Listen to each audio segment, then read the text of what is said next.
Kate, got any other news? No. No. The only thing I was going to say, Carl, was if you were looking for things to write about, I mentioned it to Becca, and she said, how about the Priory on Broad Street, where the Four Lanterns used to be? It's not now. Yeah. That probably was the Priory. Yeah. And opposite, in Nigel Birch Motors, there used to be graves. But the gravestones, they're not there now because it's concreted, but I don't know whether there's any left over. But Becca said, how about that? One thing, right, two things about that is that, you know, the name, the idea of a priory is sort of an old established idea, but I had no idea about those graves. I didn't know there were ever any graves there. Yeah, there were on the forecourt where the cars were, but whether there's any left there now, because it's been concreted for years, hasn't it? So there were. So Dirty Birch reckons there might be some there, is it? Well, Becca was saying there used to be. I don't know whether there is now. I can't remember. Oh, do you know what? When I speak to Birch next, I'll have a word with him. I'll ask him. You know, the other thing as well is I really appreciate that suggestion. 2 points with this. I'll hold it back. Guys, quiet. I'm struggling. 2 things with this. The Barry District want me to do existing structures. So if the graves are still there, I can take a photograph of the graves so that I can use that. Thank you very much. I'm guessing they're not there now. You might be wrong. Hopefully you are wrong. And if you are wrong, I really appreciate you suggesting that. And secondly, it doesn't look like the Barron District has got a lot long left. I've just had the Barron District from last week, and it's half the size as it was usually. So she's a wiggler, which is a bit shocking. Oh no, love. Anyway, I really appreciate that. What it needs to be upstanding buildings. Right. So what I'm going to do. That's what it is, my cat. What I'm going to do, guys. Blow down their nose on do they got to swallow? Yeah. Hey, sorry. I gotta mute you guys a minute because I'm gonna read. If you women can't shut up, there's no point. I beg your pardon. If you can't shut up, there's no point. I gotta mute them now. Over him all the time. Right, I've muted them. Right. So, that's better. Yeah, that's better. I can't raise my voice as usual. So basically, last week, if you can remember, guys, I asked the gang. I think Ruth and Kate made it to Sully Church, so they said they were off to Sully Church. So we were able to go inside to look for plaques, nice font, but nothing Bonanza labelled, nor outside. So basically, Bonanza was the wreck that went down on Barry Island Sound, which is one thing that we're looking at for research-wise. Alas, many stones illegible. I'm presuming that's inside and out. We found 3 gravestones referencing drowning in the 1800s. I've got some images of them. I don't know if I can share them on the screen. One can't be read, and the other 2, the others are ruled out because they're infants and elderly. Okay, so what I can make from this is 2 of the stones that were to do with drowning referenced victims. So they tried rubbing illegible stones, but didn't work due to corroded, uneven surface. I would like to say that we've done some rubbings there before, but that was a while ago. There was a volunteer present who said there is a plan of the churchyard, but he didn't know where it is. So that could be chased up. I have no idea what and how the graves are recorded thereon. I don't know, Kate, if you can write this down when we put your mic back on. When you go to the chancel, on the floor, there is a grave that referenced a drowning. Me and Barbara did that, and we did a rubbing off it. So I don't know if you actually came to that one. So if we actually show this on the screen, there's a grave. Okay, and that's near. That looks like it's near the preaching cross platform.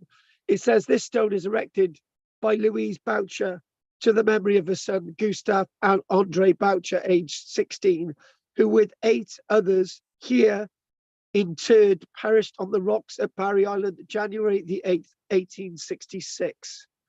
So hopefully Richard will be watching this. So the other one, which is that one there, okay, in loving memory of John Charles Frederick Jackson, who was drowned near Barry Dock on the 11th of November, 1891, aged 33 years. Weep not, dear wife, for one so brave, who lost his life, his comrade's life to save. Gone from us, but not forgotten, never shall thy memory fade. Sweetest thoughts shall always linger around the spot where thou art laid. And you did say there was 2. There's a third one here. So there's another one there, which is quite an interesting one. In loving memory of Henry Searle, who drowned September, maybe the 5th, 1881 or 1881, possibly, aged 28 years. So we've got some nice images of which I'll be using this week. This is digressing a bit. I've used the Wesleyan Chapel story, so that's gone in the Bound District this week. So, and also Kate, before we put your mic on, I found a wiki page of shipwrecks by date, but no listing from Barry at all for November the 8th. Checked a couple of days either side, maybe an accident with whatever. Found it listed as November the 9th, not 8th. Bonanza, a bark driven ashore on rocks, Barry Island. It was sailing from Newport to Cape of Good Hope. A sailing ship is a bark if it has 3 or more masts. So thank you for that, Kate and the gang. And I'm going to put your mic back on so you may talk. So Kate, start talking now. The only thing I'd like to add is to give Kathy credit as well. Kathy was with us too. And the only thing really I'd like to say is that's obviously the bonanza. But yeah, 2 things make me really sad about the gravestone. One is that the mum's name isn't spelled right. I don't think her name is really lousy. It must be Louise. And the other thing is that the date is wrong. Right. Because, you know, like the Admiralty would have, you know, they would have the proper date, wouldn't they? Yes. But the stone says the 8th. And it makes me wonder if if this Gustav and Louise, if they were perhaps not local at all, and she sent the money from far away, so they didn't really give a shit if they got it wrong. Because that's really sad, because that's just really sad. Oh, and the other thing I want to add is that 3 survived. There were 12 aboard, 9 were drowned, but 3 survived, but no idea what the names are. So are you talking? You're talking about which the bonanza? Right. So that is the one then. The one. I believe so. It's wrong by a day, but I think that must be it. For so many to be lost. Right. Okay. That doesn't happen every year or every decade, even, does it? What I'll do, I'll copy this over and see what Richard says. Okay. I got to be honest with you. That was a really good exercise, and I'm glad you got out there to do that. And maybe when the weather's better, we could take Richard out there. The thing is, Richard is a little bit more mobile than, you know, he can, when it's dry, he can get across that grass and everything. So fantastic. Yeah, so I think we should, now you've started finding things there, that would be absolutely brilliant. I think it's a bit lumpy bumpy. That's a really good exercise. Okay. No, because we were skipping. Let's crack on. I'm going to cut your mic again because Ruth and Kathy can't stop talking. We were talking about Richard, actually, weren't we? Yeah, I just said it was. We were just saying, Yeah, where is Richard today? We were thinking about He's Richard. he's got a hospital thing. Oh, right. Oh, right. Would you like to see a picture of the house as it's getting on? Oh, yes. Oh, wow. Oh, it's a bit blurry. I know it is. Oh, but that's even blurrier. Here we go. That's a bit better. That's fab. Hey, cool. That's the one side, and if I show you the other side, You don't have to turn the camera, That's it. did it? Oh, wow. lovely. Lovely, lovely. Yeah, see a circular. Yeah. What That's kind the of other side. foundations does it have? Just posts? it's pile driven. So basically, Oh, all the right. posts- it's a traditional roundhouse because the piles are cemented into the ground. Right. And it's got UPVC windows, which is naturally prehistoric. Of It's course. it's got various membranes on the roof that are made of UPVC and so not UPVC, PVC and so on the roof. Various liners, and obviously everything is so traditional with the building. Yes. Well, is it's the line, darling. It's the line has brought you to building it this way. Because this is your era, my sweet. This is the line. I love you that you've quoted Tim Ingold and you've used the line. And actually, one of the Was things that a high five? Hey, Was that a high? Yay! yes. One thing I would say is that as I was saying, I think it was on last night's recording that everything that I've learned has followed the line and it's been used in sort of building the house. So what we're going to do, we're going to cut the mic again. We're going to do a bit of porthkerry, and there we go. So I am going to use a little scribbled thing on the screen, right? And there we go. Hang on, we're gonna share the board because Peter loves me. Peter loves my artwork. And where are we with porthkerry? Well, if we scribble up here now and we use green for the coastline, what we are starting to talk about with the coast, if we sort of follow this sort of coast out here, and we bring that in, we're going to sort of shape it sort of as it's sort of silting up. It's not the same as it was last week. And we're going to follow that through. And what's probably happening is there's a bit of a stack, and that's sort of linked to the mainland.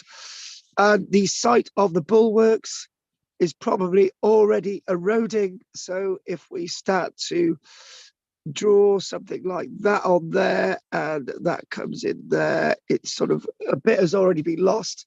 There we got the tumulus. And basically that gives you a little bit of an idea of the landscape that we're talking about. Now, we've got to talk a little bit about history, and we've got to try and put in the archaeology and what's really going on. And so about the year 1080 is the date that we're looking at today. And the reason why we're looking at 1080, and obviously for those that might be watching from somewhere else, this is actually porthkerry. And this is porthkerry. Oh, hang on, what have we done there? Right, this is porthkerry.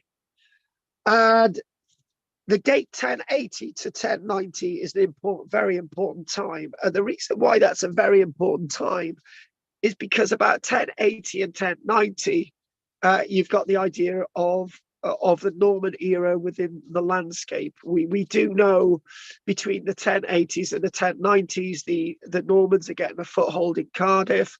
And then we come into a little bit of history, such as Robert Fitzhammond, and we talk about the 12 Knights of Glamorgan. Now, we know Robert Fitzhammond existed, but the 12 Knights of Glamorgan we don't really know, because what when you look at the lists of the 12 Knights of Glamorgan, it mentions families like the Granville family and the De Barry family and the De Sully family. Well, the problem is those records are written a lot later, and the names change on that list of 12 Knights, depending on what record you look at.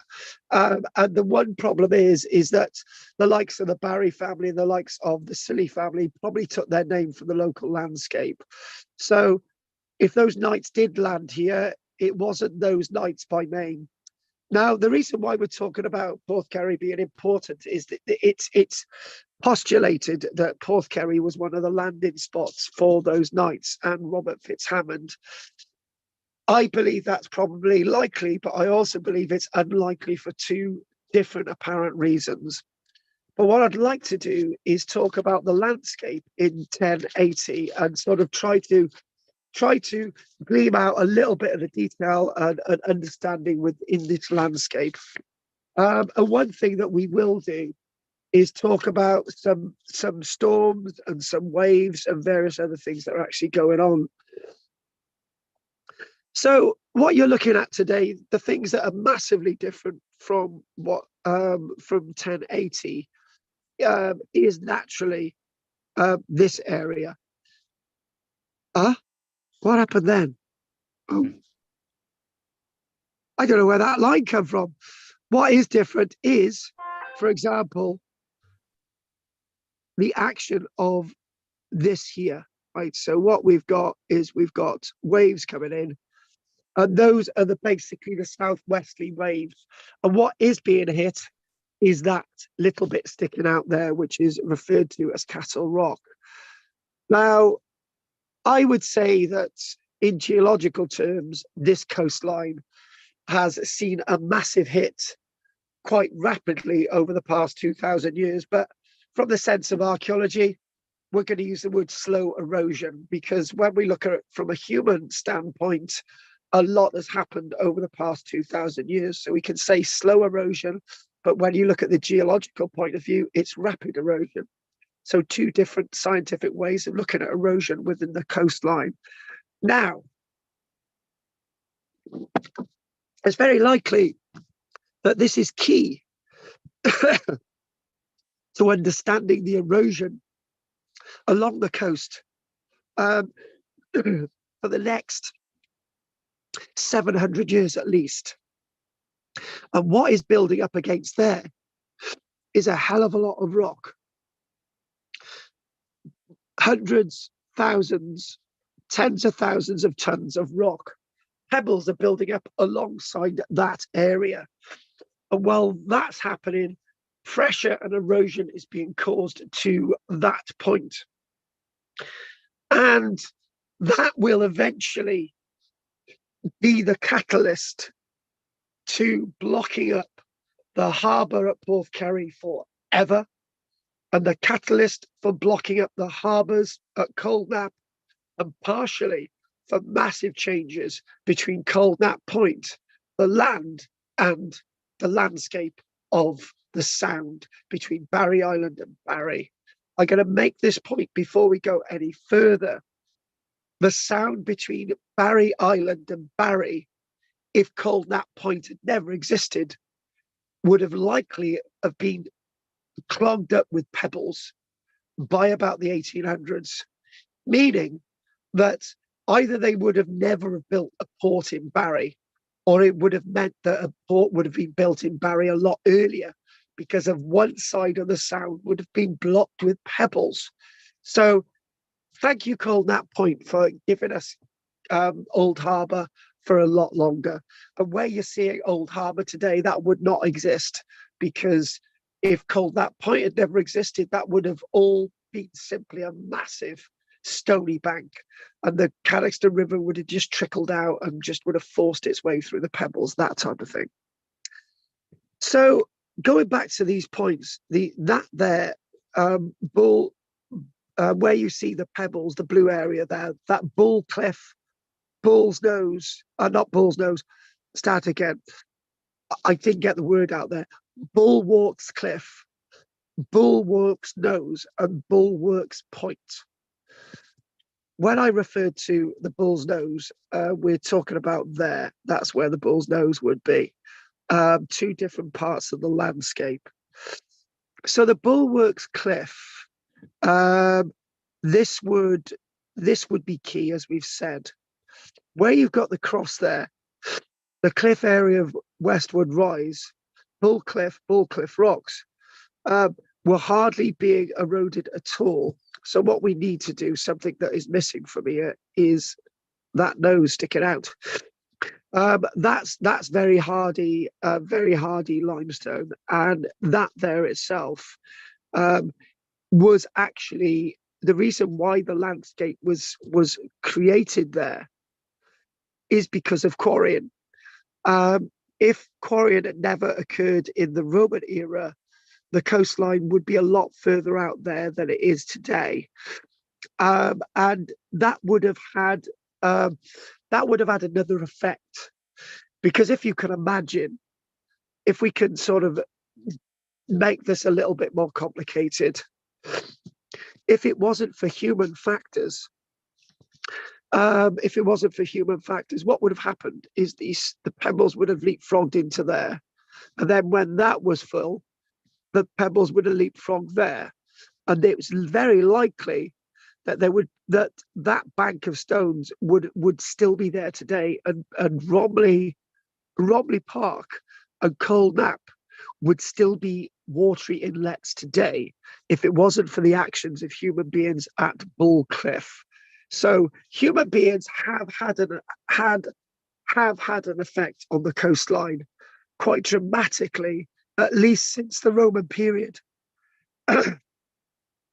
So thinking about this sort of Cold Nap Harbour, one thing I need to point out is that in the Norman period, this would have still been accessible, not at low water because it was slowly being clogged up with clays and stuff, but at high water.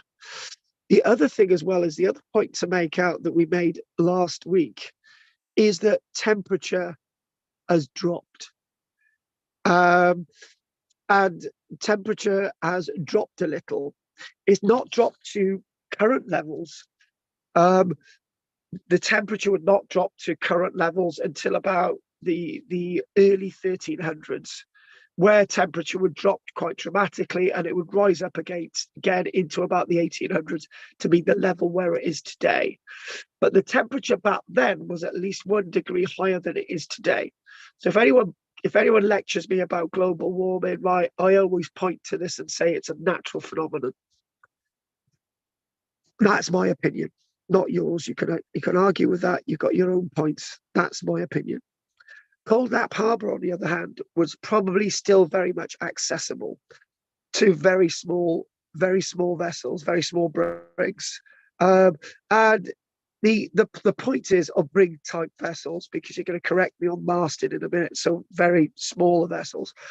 So Cold Nap Harbour and the old harbour would have been active harbourages in their own right. And there's a point to be made here, a very important point, and it's in the archaeology. Kate used the words earlier on following the line. It's called inference. And what we're going to use, we're going to understand the landscape in absence of other evidence, but we're going to use some evidence to prove the following point. Right. Now, Porthkerry, at least until about the 1200s, had a village here called Whitelands Village. The very poor village of Cumkiddy was probably active then as well. So there was two villages alongside this village today, Porthkerry. So you've got Porthkerry, you've got Whitelands, and you've got Cumkiddy here. We're going to talk about inferring evidence. By about the 1300s, 1350 at least, the Cumkiddy village ceased to exist as a functioning village. even well before the 1350s, village number 1 marked on there, which is Whitelands Village, which is this one, would have probably almost ceased to exist as a village itself. Its mill had fallen into disrepair. It had several houses that still remained. We know about the Whitelands Village because there was upper and lower Whitelands Farm into the 1700s, but not really a village, and Cumkiddy really ceased to exist. Right. The point being, because these two villages had more or less become absent by about 1350, tells us one very important point, that the harbour at Porthkerry had ceased to exist. Because when we look at Cold Nap, and when we look at Romley Harbour, and when we look at the old harbour, yes, Romley Harbour at the foothills of Barry Castle, no, when I say, yeah, the foothill of Barry Castle, we would call it the Alt in Welsh, the Alt of Barry Castle, a lower area of Barry Castle, that bit of Romley, right? Romley Harbour, Cold Nap Harbour, and Old Harbour. That's where the people are living. We've got medieval villages in that area. We've got settlements. We've got hamlets. We've also got the village of Holton. People are living in that area in communities. At least 4 harbours we know about: Holton, Old Harbour. We've got Romley, and we got Cold Nap.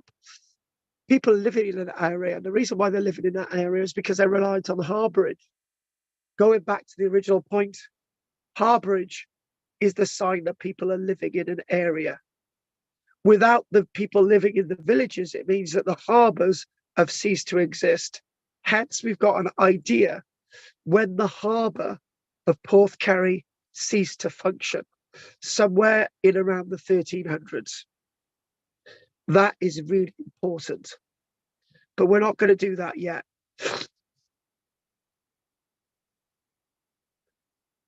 But this is 1080, back to 1080. Like Porthkerry Harbour, ships could take advantage of shelter from the sea. Therefore, shelters were built for the sailors. Houses, maybe there was public houses and all sorts of things, but that's another point. On from that, devolving away from, you don't get sailors into an area unless you've got a product to trade, right? They could use it for sanctuary, but you know, sailors are really not going to get off the boats. They're going to stay on the boats, and you know, they might take on water and they might go off. That's not going to see any evidence, right? That's not going to see any evidence. But what we do find is that the Whitelands village up until about the 1200s, and Cumkiddy village up till at least the 1300s, 1315, 1350, there was enough for them to trade, right? So that means they were farmers. It was a farming community. There's one thing missing in all of this, and I've just realised this as I'm talking, right? Porthkerry. Hang on a minute, Carl. Hang on a minute, right? Let's just, if you're talking about looking at the line and inferring evidence, you've just said that Whitelands has failed by about the 1200s, 1250. You're saying that Cumkiddy has failed by about 1300s, 1350. But if there's no harbour at Porthkerry, how has it Porthkerry village has survived? The answer is, I don't know. I'm going to say I don't know. But the answer is actually in me saying I don't know. They weren't obviously reliant upon the harbour of Porthkerry. End of. Vis-a-vis, they were not reliant upon the harbour of Porthkerry. They had other ways of surviving as a village, which is a very, very important point, a very, very important issue.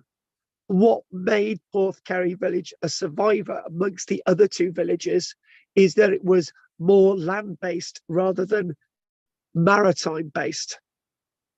Interesting point there.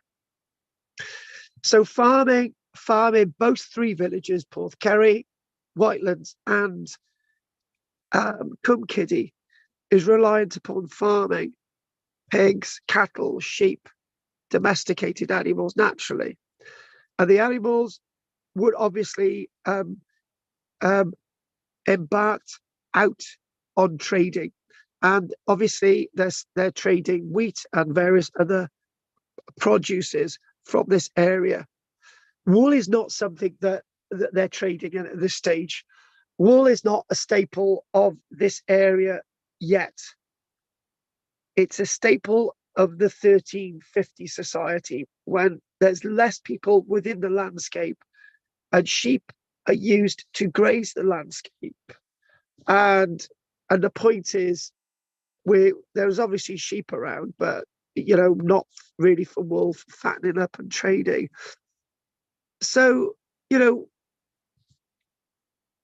this Wales was not part of the Doomsday Book, but we know that what's happening is the Normans are bringing in their own way of trade, and lots of the traders at that stage would have been Norman vessels.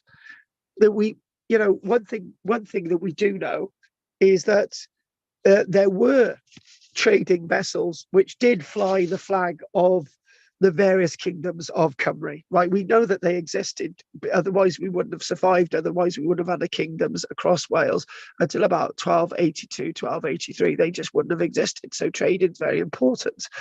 But the point is, what's coming in is new vessels from the continent, new trade from the Mediterranean, new trade from France, like Calais and Bordeaux, the wines and so on, and obviously Catalan trading from Spain. So the old harbour was this landscape. People probably moved over to the other side of this landscape by at least the 1300s. But obviously, what's happening at Porthkerry is very, very important. That's what we're doing today. The one thing that Porthkerry has a disadvantage over Old Harbour, and as a lesser disadvantage over the Cold Harbour, and probably an advantage over Romney Harbour, is that tides, right? Old Harbour is very tidal, so rise and fall, end of, that's it, it's simple, right? Here, Porthkerry, not so much Cold Harbour, but definitely Romney, because it's further set back. You would have needed very high tides to actually get into Porthkerry, and if it's the summer months, you've got lower high tides, and those are the months you want to trade, so you've got a bit of a disadvantage. So it might have been that the vessels may have anchored further out and taken small boats into the Porthkerry harbourage at high tide, but low high tides in the summer. And one of the most important things that would have been exported, particularly from Porthkerry, further out, you see that yellow line. Basically, you're going to have fairly flat bottom boats, which would have at high tide would have anchored there. At low tide, they would have been filled with pebbles, and then they would have raised, and then they would have just been basically taken out to sea. So let's go to the year 1300, and this is a very, very interesting date. I just got to keep an eye on the time a minute. 1300s.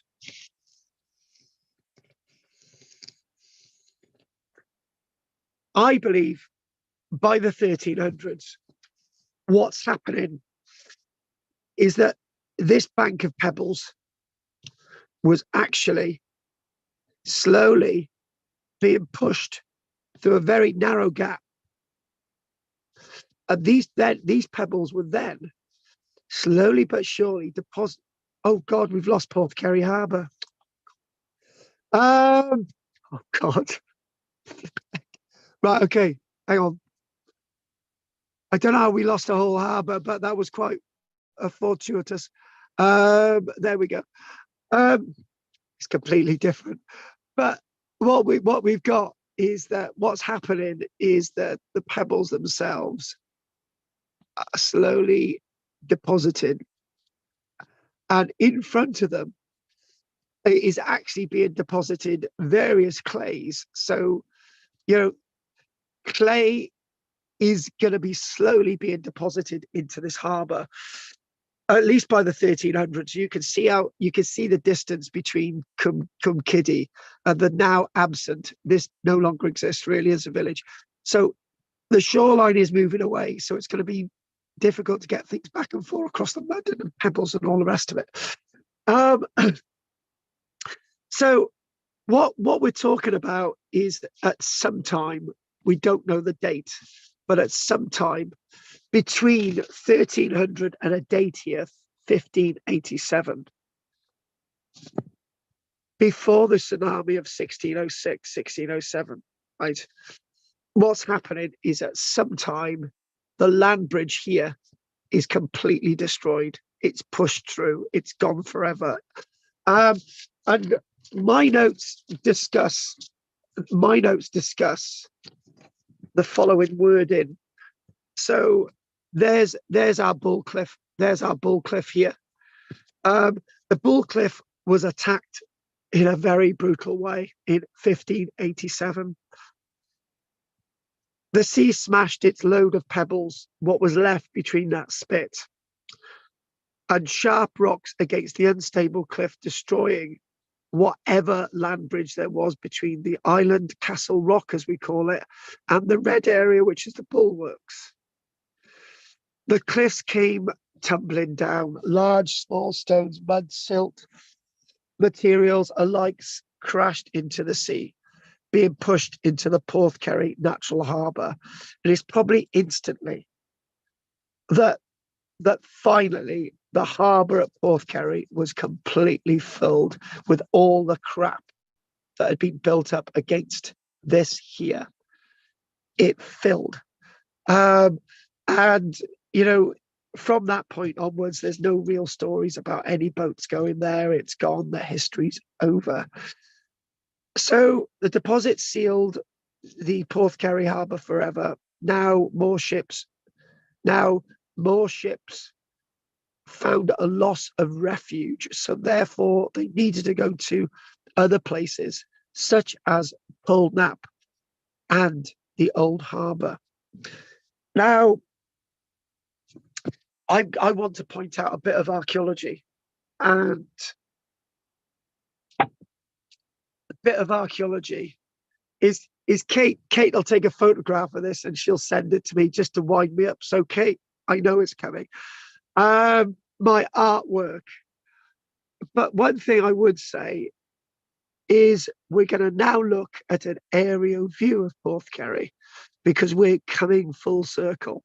So we're going to get off there now. We don't need my sketch, and we're going to go there.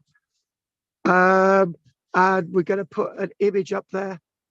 I know Ruth loves me lots, but Ruth, you're gonna have to put up with an image of Porthkerry for a little while. So if we don't, we'll go away from Donald Trump. It's free advertising for Donald Trump's campaign. If we type in Porthkerry, and as far as I know, there's only one Porthkerry, so there we go. If we get a Porthkerry in Albania, then you know, it's definitely interesting. So what we'll do, I want us to find, I just want us to find a really nice, I can't really find one that does it justice. Hang on a minute. Hey, I tell you what, we'll go on to maps. Yes, maps. Well, we'll go on to maps. So there we go. La, la, la, la, la.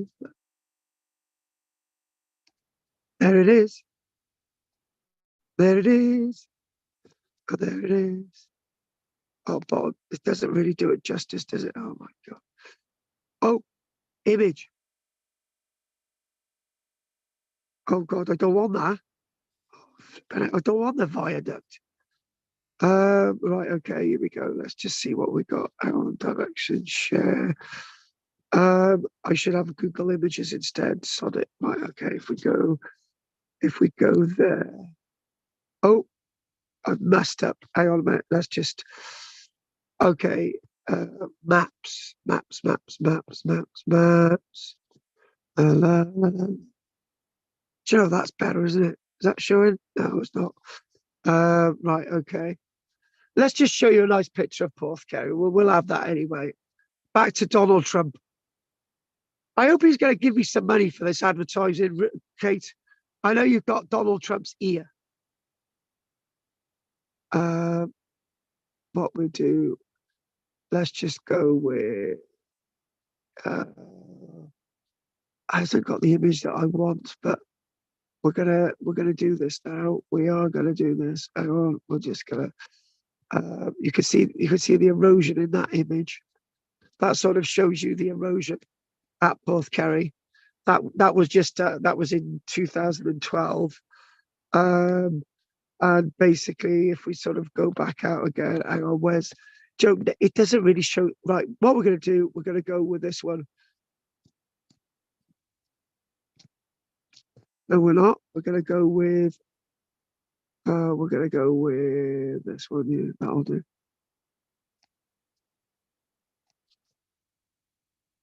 Right, that'll do. That is showing Porthkerry.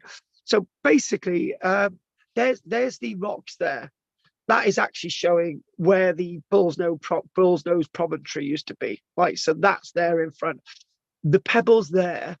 If you go a little bit further up, occasionally at high tide, very stormy tides, a clay bank is revealed.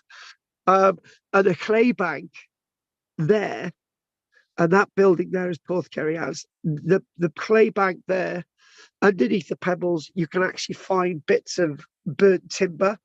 And you can also find what we would refer to as black boys. Black boys are basically rotten timber rather than burnt timber. And also, whilst I've been looking there, you can occasionally find animal remains. And we found some oxen teeth there, which is basically after 1587, the area in the summer months would have been used for grazing because it was now a new area. If we go back again, right? If we go back again, and what we do find is, hang on, none of these are doing right. Okay.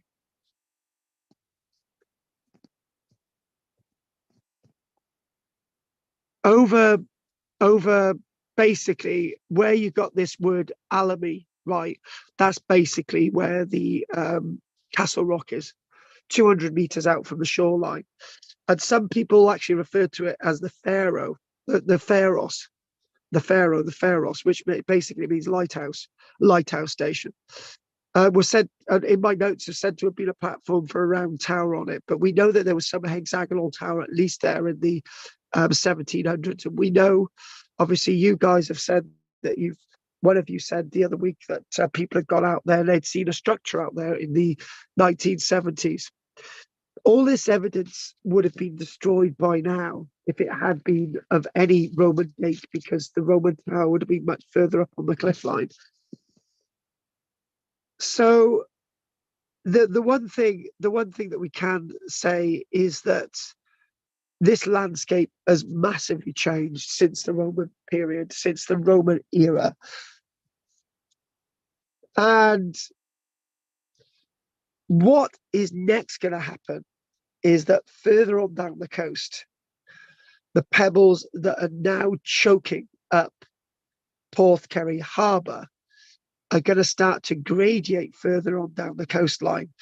Remember what I said before? Pebbles have a 50-year half-life. So the Coldnap Harbour suffered the same fate as the Porthkerry Harbour. Smaller pebbles, but those smaller pebbles would eventually clog up Coldnap Harbour. One thing is not clear. Is that how late was the harbour at Coldnap actually used until? And this is something that I've looked at over the years. And one, if we look at an aerial view of the landscape, we get those aerial views up. We're just moving over to Porthkerry a little, up Coldnap a little bit. So if we go to here, and we've got this, we can see we can see quite clearly where you've got Porthkerry Country Park marked and Coldnap Beach, where the Harp Lake is. It's likely by at least 1587, Romney Park had ceased to be any kind of harbourage. It's all choked up, just like Porthkerry. It's very likely that in under about 40 years, the Coldnap Harbour would have been completely clogged with pebbles, unusable. It was a very short time span. And there's two answers to explaining what happened.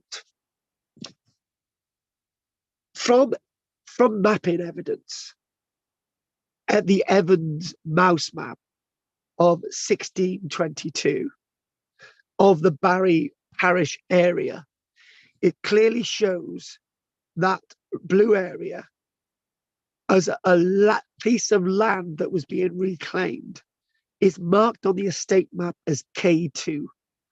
It's not complete, but it shows that that area by 1622 had been reclaimed, along with this green area here was also reclaimed as farmland.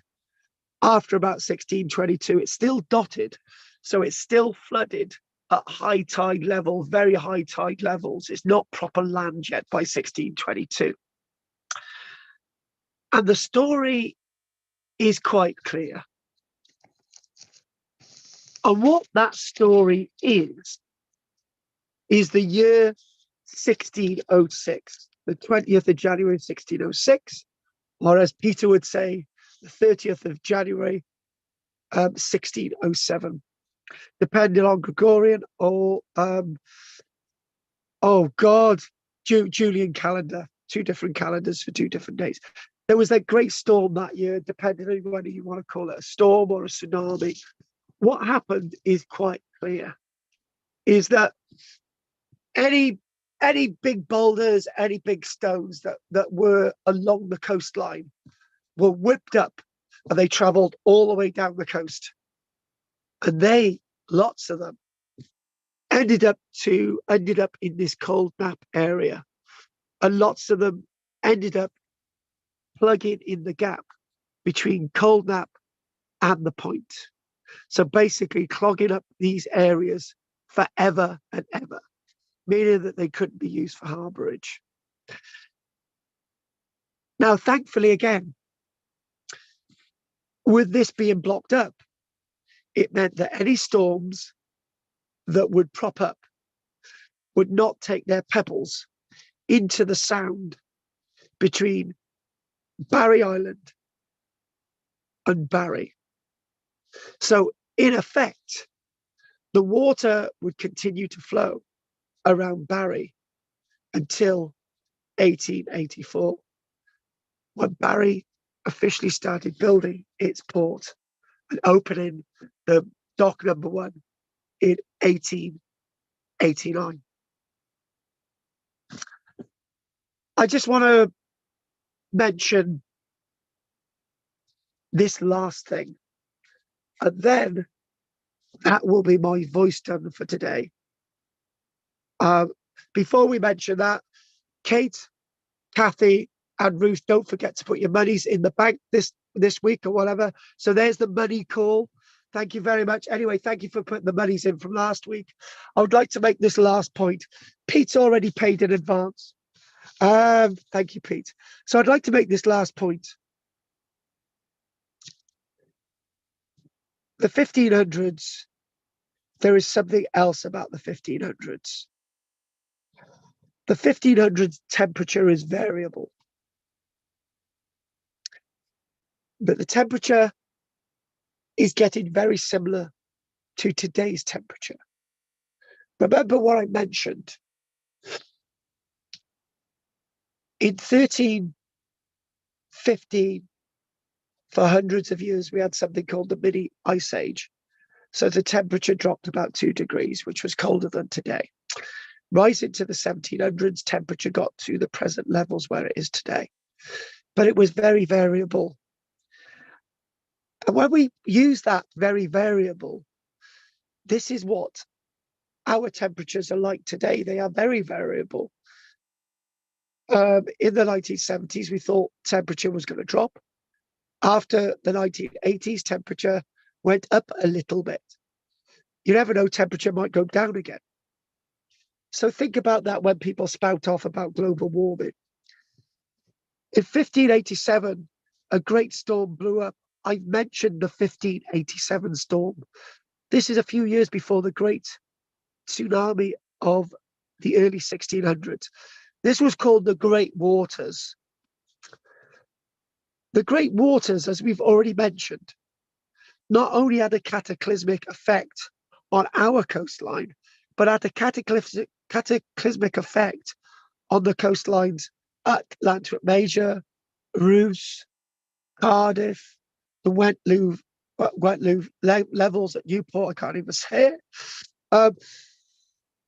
And the coastline, as we see it today, is the coastline that is more or less as it was back then. I'm going to make this point. The harbour at Ogmore would have probably ended its life in 1587.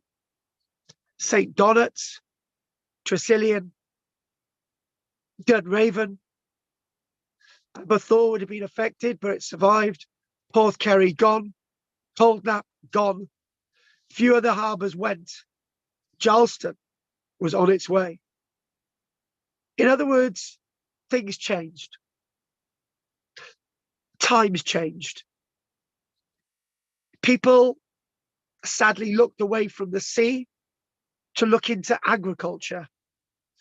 Up until the 1500s, late 1500s, maritime was the thing that kept the coastlines of the Vale of Glamorgan, South Wales going, and also the opposite side of the waters as well.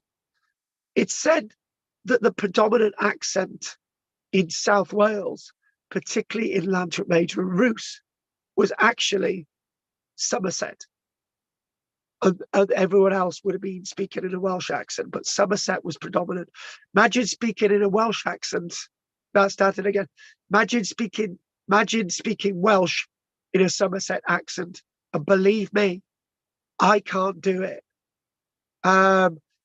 This is why when I'm performing as a pirate, it always comes out as in Somerset accent. Somerset accent speaking Welsh, you can't do it. So, but these people had a Somerset accent, but they spoke Welsh. Really weird. After 1587, things changed and people looked to agriculture. Trade started to diminish. Being out at sea was far safer than working on the land, amazingly enough. This is why people went to war. This is why people went to the mines. This is why people signed up for the Royal Navy in the late 1700s, because it was, you had a better life, you had a longer life expectancy being killed by a Frenchman than you had working on the land, because farming instruments and agriculture was so dangerous then that if you lost a limb, that was the end of the world. So we changed as a people. Everything changed after these great natural events. And if our harbours hadn't have been done in 1587, they were over and ended by 1606. By 1606, the major harbour port of the area was Cardiff. Some trade from Aberthaw, a little bit from the old harbour. All those other names have gone. Langford Major, Colquhoun Bay would have also probably ended around that time as well. On that note, that's a wonderful place to end. Thank you for joining me this week, and obviously more next week when I can bloody talk properly. Okay. Knackered. My voice box is gonna suffer now. So but thanks for the offer, Pete. Okay, If I don't have a voice next week, Pete, you're on the ball.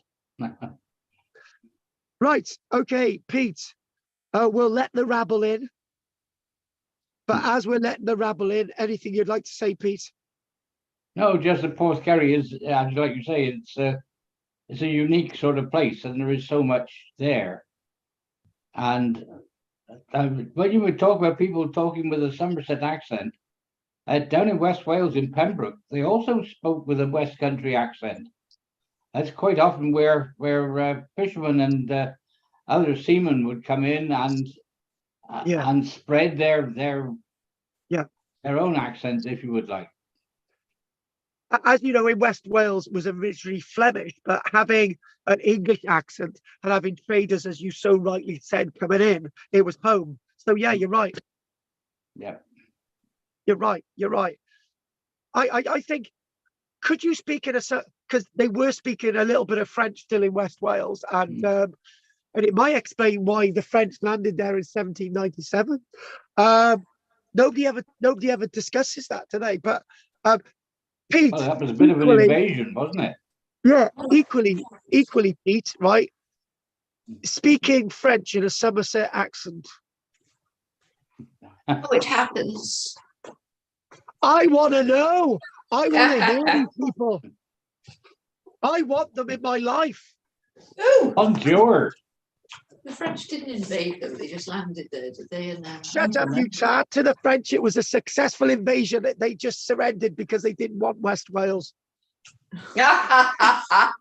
Changed their minds. And also, remember the Battle of Waterloo? The French did win the Battle of Waterloo. It's just that the Prussians arrived. Yes. Right, Pete, anything else you say before we finish? No, that was fine. Right, anything you... Right, thanks for that, Pete. Girls, there is one thing we need to discuss. Again, thanks for doing the Sully stuff. We'll obviously get Pete's point of view there. There is one thing we need to discuss before we finish today, but anything Ruth would like to say, Kathy or Kate? I enjoyed my trip out.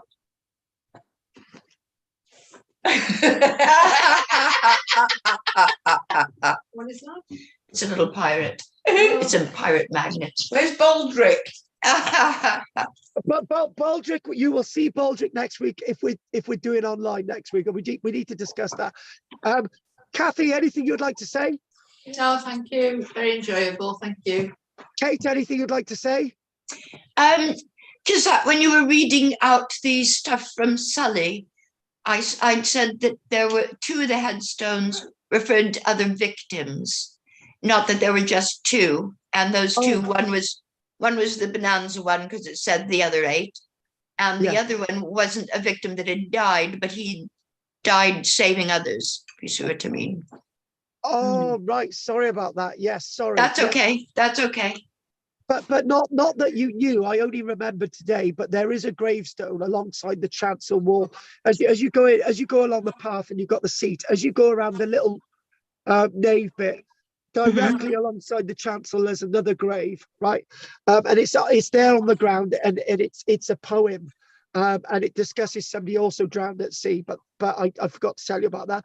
Can I just mention, if you guys want to go out for another trip, why don't you go to Highlight Church between now and next week?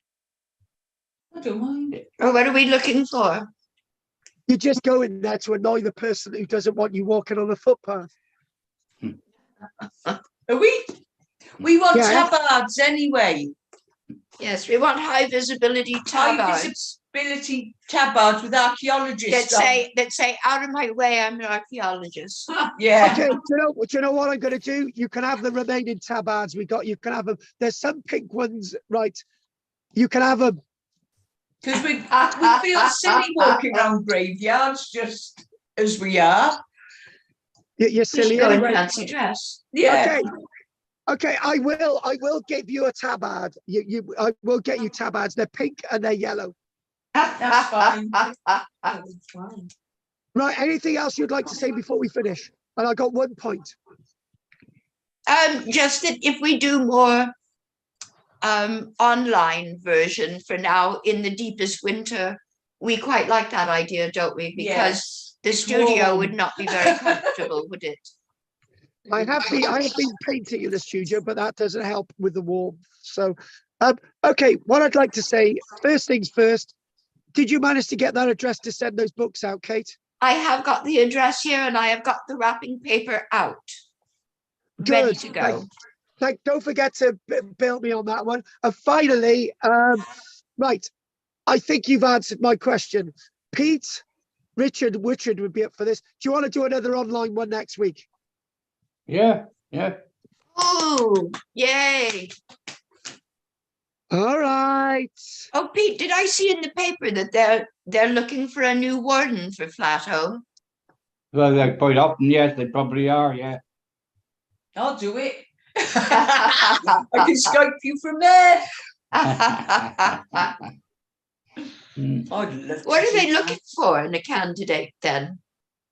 Drug Well, dealer. someone who just wants to work with conservation and things, Right. and someone who's able to work alone and on their own, and away from Everything.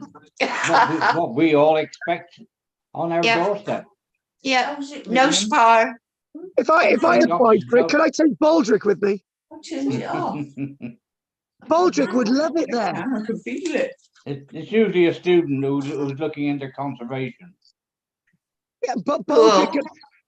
Baldrick and the seagulls, he would love it. He'd be gobbling all day. He can't stand seagulls. Right. Okay, on that note, folks, if there's nothing else anyone would like to say, it's been a delight having you along today. And Kate, Ruth, Kathy, Peter, last chance to say anything before we finish. Nope. Okay, right, don't forget Bye. to check the shekels. Oh, and we can have a raffle this week. I don't have anything, so perhaps I didn't even think of it. No, I couldn't can still, we think can find something for next week though. All right. I will good. do a double one next week because Yeah, everybody because- will have put their shekels in. of it. Yeah, There'll be we'll a have double raffle next week. and you get a free iViz. Good. A free what? Hi, iViz. Oh, yay! Oh my God. No, but we were official, weren't we? You know, when Well, we're I'll bent over dig and out the ones that upside down. eaten by rats. Right, okay then. Okay, I'll dig them out. So what I'm going to do, I'm going to call it a day now. So thank you for joining us, Ruth, Kathy, Kate and Peter, and anyone else online, because I'll edit this and put it out online. Many thanks, folks. I'll see you next week. Next week, 11:30. Thank you very much. Don't forget the raffle prizes. Okay. Thank you. And thanks for everything, Kate. I'm going out to Sully. Thank No you. problem. Bye all. Bye all. Bye, Guys. Pete. Bye. Bye. Bye, Pete. Take Bye. care. Bye. Bye. Sorry for talking. But not very much. It's just, Not really. it's just when Bye. Carl was trying to talk and you were I just know. talking over him. It was a bit annoying Terrible. at the time. We thought we were Of whispering. course. We thought we were whispering and we were trying to console the dog. Whispering. We were trying to console the dog because that was going like this. We couldn't hear anything. We were whispering at volume. Sorry about that anyway. Okay, there we are. Never mind. All right, folks. See you next week. Okay, ta-ra. Cheers. Take care, Hello? guys. Bye. Bye-bye. Bye-bye. Yeah. La la la la la. Bye. Bye. Actually, I can see Have you? Ruth breasts. When Stop it. Ta. Stop. are you? Stop being so inappropriate. I like Yeah. Ruth breasts. They're lovely. Tra. Oh, please. Anyway, thank you very much. And yeah, thanks for watching the recording today. Thank you very, very, very, very, very, very much. Very much. Thank you very much. Thank you. Bye. By the way, if anyone's watching this and they want to help me promote my stuff online and just sort of help me get further with everything I'm trying to do, then I would love somebody to help. And if they could just get in touch, just sort of promotion, sharing, getting my videos out there. I'll even get them a free top with archaeology or something on, or whatever. Greatest pirate in the world. Get back in touch. Don't forget to like and subscribe. Take care. Bye.